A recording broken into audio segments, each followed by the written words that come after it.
I decided to write some life rules down. So I ended up writing about 20 rules, and I did this about 5 or 6 years ago, I think, John.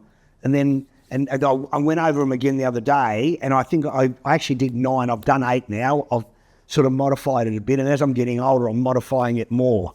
So, and that's due to my life experiences, my interactions with people, my interactions with media, my interactions on building sites, my interactions with our buildings that we are constructing, and how I feel, a whole range of different things. So without getting too esoteric, there's those sort of things to me do matter. So I try and be as observant as I can. So these are the things that I've learned. So my 8 life rules. Choose your company carefully. Your time is of utmost value. 2, spend time with those of similar shared beliefs. So as I've done a shared belief video recently, and there were a lot of really good comments on that, and I thank you very much for that. I think that's really important, to spend your time with people of similar shared beliefs. And it might not necessarily be that they have the same goals, but they have the same belief structure. And whether it be religious, moral, whatever it might be, I think that's very, very important.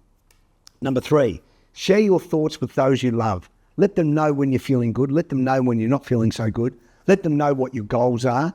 Let them know that you love them. And have that communication basis that when you actually look someone in the eyes, that you can actually see the purity of their soul when you're talking to them. 4, not everyone's opinion is relevant. Some are just bullshit.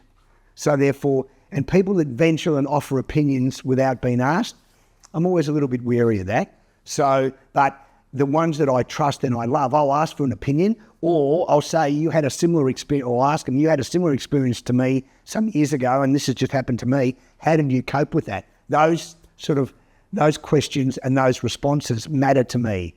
So they always will give me a guide, especially when someone else has been through something that I'm currently going through.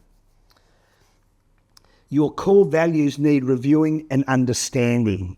With some of the videos that have come before this in the last few weeks, and I suppose you will log them in order, John? Yeah, right. So what will happen is with my core beliefs, I look at them and go, do I still feel the same about this that I did a little while ago? And I don't think it's unfair or wrong that for the people that are close to you, that you rate the relationship. And if it's above 8, it's great. And if it's not above 8, you either need to work on it or maybe omit them from your day-to-day activities or your life.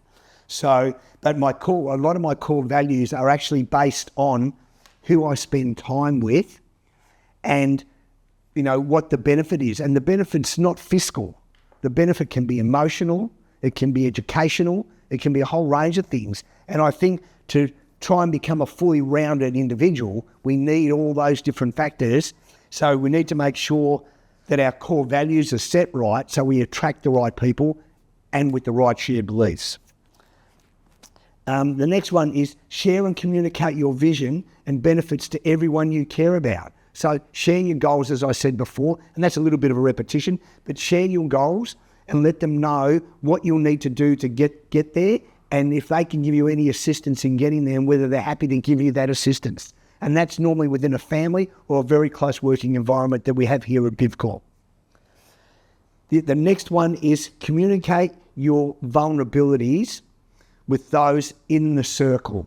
So if there's something that, and it's a bit of a joke in here as I've mentioned previously, that my IT skills aren't very good, so everyone comes in and gives me a bit of a hand, but I really have no interest in that area. Now that may be a weakness, but it's just something that just doesn't turn me on whatsoever. And I think if someone really needs to get me, they will keep ringing me and I'll eventually answer the phone. Now that may be a very antiquated way of doing it, but that's sort of how I felt about it. But everyone else in the office caters for my weakness in that area as I do for some of theirs in the other areas.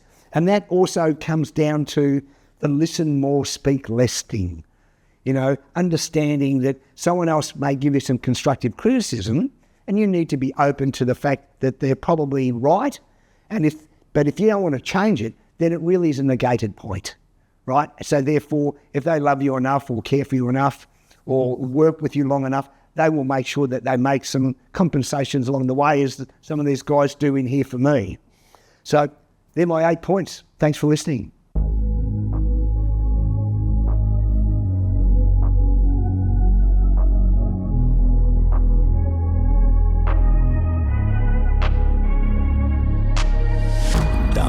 changing who I am. I'm making a new plan, rearranging my life, and I won't look back ever again.